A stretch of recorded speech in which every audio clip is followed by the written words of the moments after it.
Pyrénées sont une chaîne de montagnes jeunes de 40 millions d'années qui forment une frontière naturelle entre la France et l'Espagne. Elle couvre une distance de 430 km entre la mer Méditerranée et le golfe de Gascogne. Le point culminant est le pic d'Aneto, situé en territoire espagnol à 3404 mètres d'altitude. Les vallées sont en général étroites et particulièrement encaissées. Elles sont orientées nord-sud.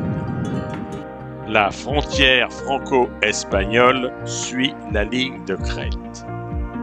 Les hauts sommets s'enchaînent sans discontinuité, ce qui explique le peu de passages praticables d'un côté à l'autre du massif. Il existe 129 sommets principaux et 84 sommets secondaires. Tous ces sommets n'atteignent pas les 3000 mètres. Le pic Midi d'Osso culmine à 2884 mètres.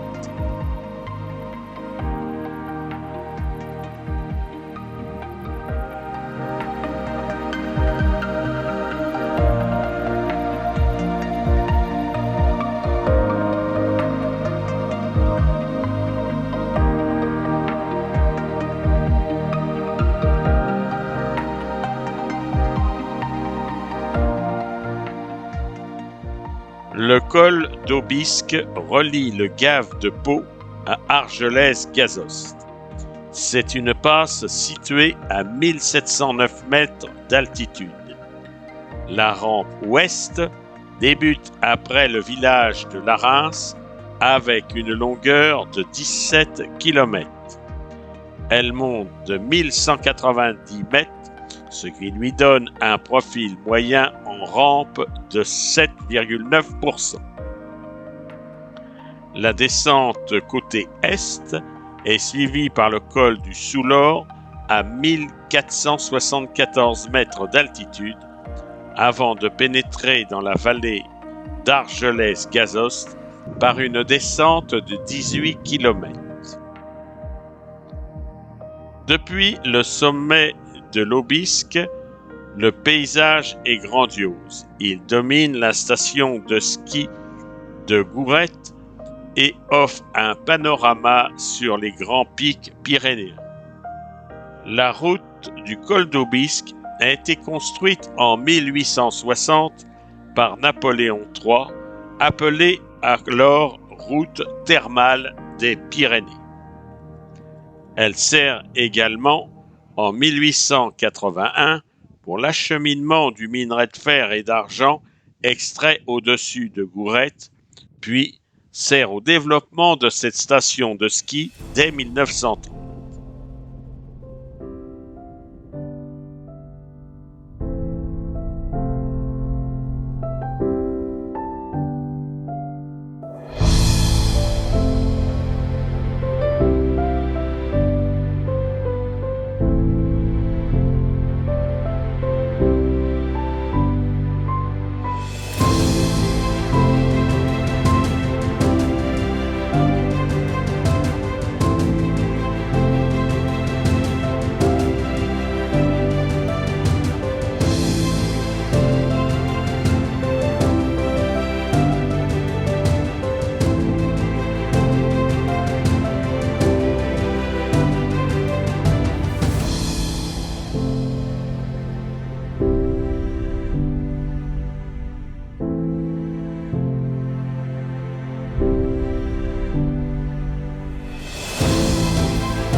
Mais le col d'Aubisque est lié à l'épreuve cycliste du Tour de France. Il l'a franchi 71 fois depuis 1910. C'est une montée incontournable de la Grande Boucle dans la traversée des Pyrénées. De nombreux cyclistes amateurs se lancent dans la montée du col de l'Aubisque depuis Larens ou Argelès-Gazost.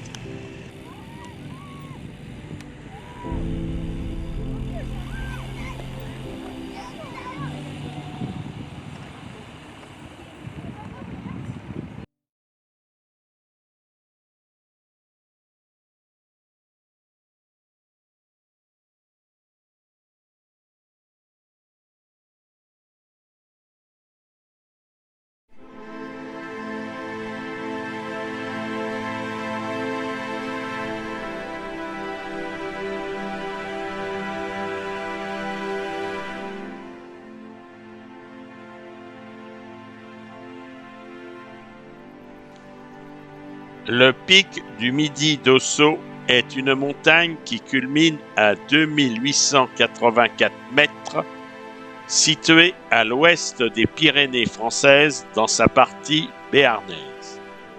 Il est le sommet emblématique de la vallée d'Ossau. C'est le vestige du volcan d'Ossau formé il y a 268 millions d'années. Cette montagne est entourée de nombreux lacs dont l'ensemble s'appelle les lacs d'Ayous.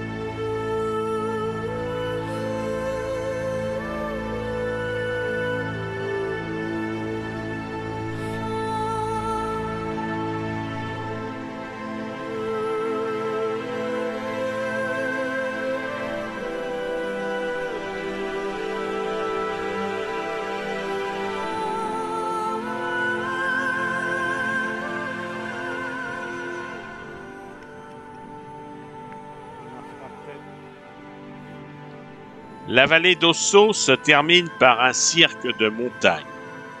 C'est la caractéristique de cette chaîne, des vallées fermées, peu de passages d'un versant à l'autre. Ici, on se trouve dans le parc naturel des Pyrénées, un site préservé destiné au pastoralisme et à la randonnée. La présence en abondance de nombreuses sources apporte aux troupeaux de vaches et de moutons la nourriture nécessaire à leurs besoins durant tout l'été où ils circulent librement dans la montagne sur la surveillance des bergers et de leurs chiens.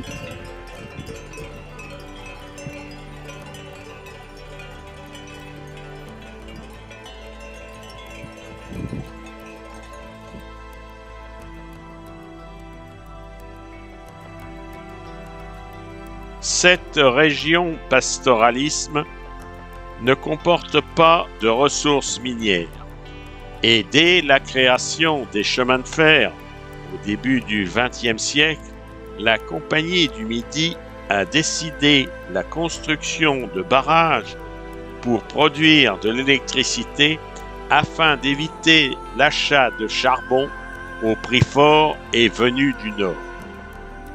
Toutes les lignes exploitées par le Midi étaient électriques jusqu'à Bordeaux, même les petites lignes des vallées.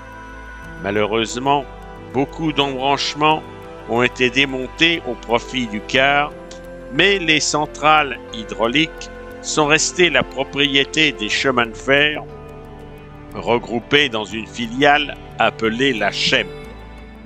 L'électricité produite est toujours utilisée dans les grandes lignes du sud de la France et le reste vendu à l'EDF.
Le site du Pont d'Espagne est un site du Parc national des Pyrénées qui se termine dans un grand cirque de montagne.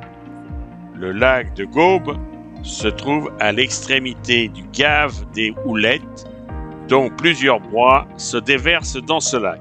Ensuite, l'eau quitte le lac par un torrent tumultueux et la cascade du Pont d'Espagne. Le dénivelé est très important, mais un télésiège permet de monter sans fatigue. La météo, toutefois capricieuse, et l'humidité venue de la vallée vont faire disparaître rapidement ce beau paysage dans le brouillard avec une baisse sensible des températures.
Vient d'envahir toute la vallée. Il nous privera de voir la grande cascade du Pont d'Espagne.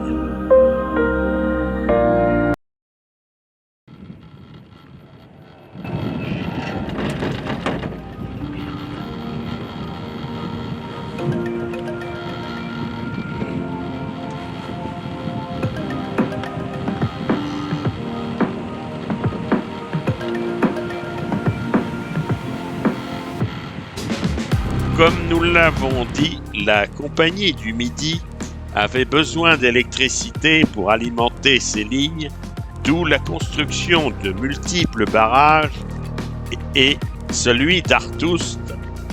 Pour construire un barrage, il faut acheminer beaucoup de matériaux et d'outils dans des endroits parfois inaccessibles, d'où la création de ce train de chantier, le petit train d'Artoust.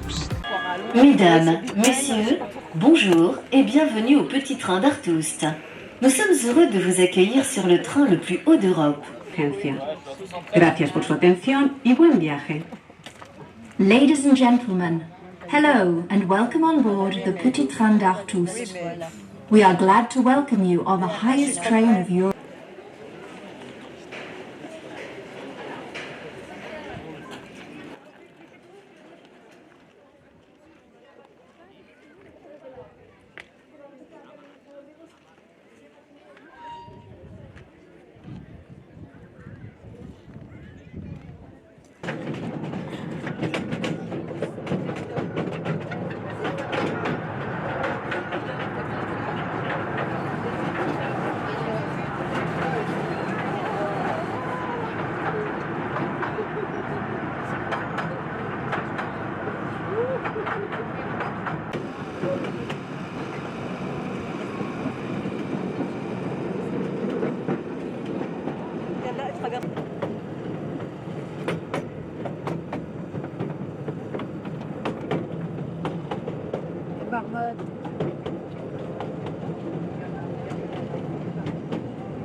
Accroché à la montagne, il permet d'acheminer les hommes et de matériel sur les lieux du chantier pour la construction du barrage.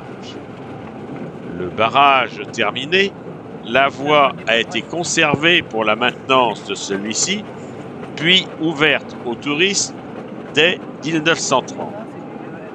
Des petits locotracteurs diesel tirent des baladeuses le long des 10 km de la voie de 60 dans un paysage à couper le souffle, car toujours à flanc de montagne.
Le lac d'Artoust est le but de ce petit voyage.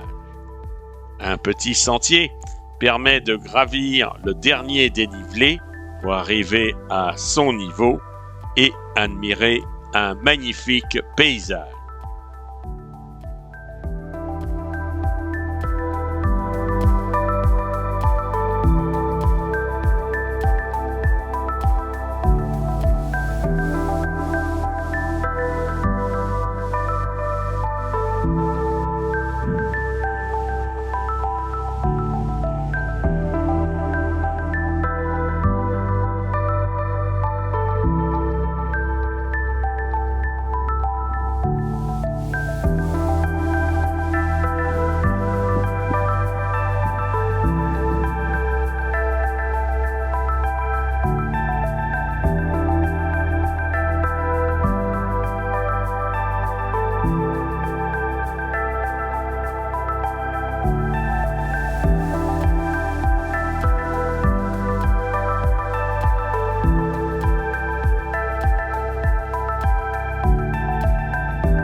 Une douzaine de ces rames sont mises en service les jours d'affluence et 3 gares permettent le croisement des trains.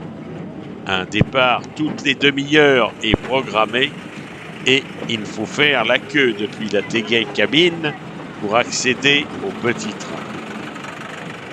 Avec ses 2000 mètres d'altitude, c'est la voie la plus haute de France. Pendant la saison estivale, le train transporte plus de 100 000 voyageurs.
Nous sommes de retour à la télécabine où les petits trains attendent les prochains voyageurs candidats à ce pittoresque voyage à flanc de montagne.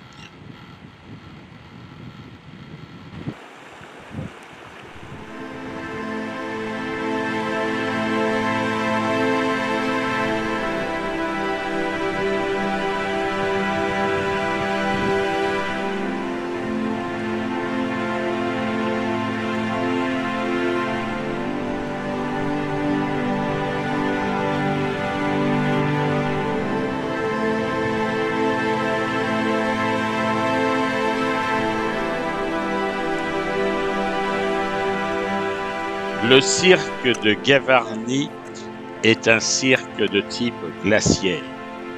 C'est un endroit très spectaculaire. Lorsque la brume découvre petit à petit les montagnes ou neiges éternelles. Ce site est classé au patrimoine mondial de l'UNESCO depuis 1997. Gavarnie se mérite. Le village où se trouvent les parkings se situe à 4 km du site. Il faut donc marcher et monter pendant plus d'une heure pour accéder au site. De plus, le brouillard matinal se dissipe très lentement, laissant apparaître les unes après les autres les montagnes qui entourent ce site grandiose.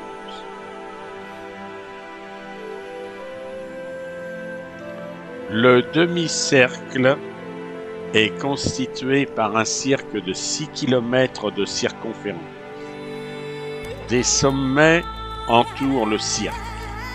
Le plus haut est le pic de Marboré, 3248 mètres, suivi du pic de la Cascade, des montagnes appelées les Trois Sœurs.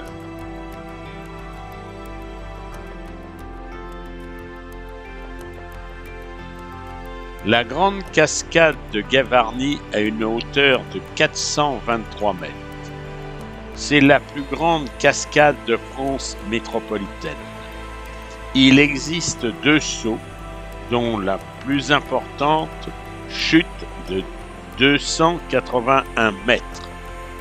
L'eau se vaporise en embrun et crée un microclimat à son pied. Le débit de la cascade est d'environ 6 mètres cubes seconde et peut atteindre, lors de la fonte des neiges, 2000 mètres cubes seconde.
Sur l'autre face occidentale du site se trouve la Brèche de Roland, une passe entre 2 montagnes qui, selon la légende, aurait été faite par l'épée de Roland de Roncevaux, neveu de Charlemagne, pris dans une embuscade au col de Roncevaux. Ne pouvant briser son épée Durandal, il l'aurait envoyée de toutes ses forces dans la vallée et se serait planté dans une falaise à Rocamadour, distant à 300 km de là. Par ailleurs, le vrai col de Roncevaux se trouve à 100 km plus à l'ouest dans la chaîne pyrénéenne. La légende est belle, mais les lieux de la bataille sont inexacts.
Le cirque de Gavarnie est le plus bel endroit de la chaîne des Pyrénées.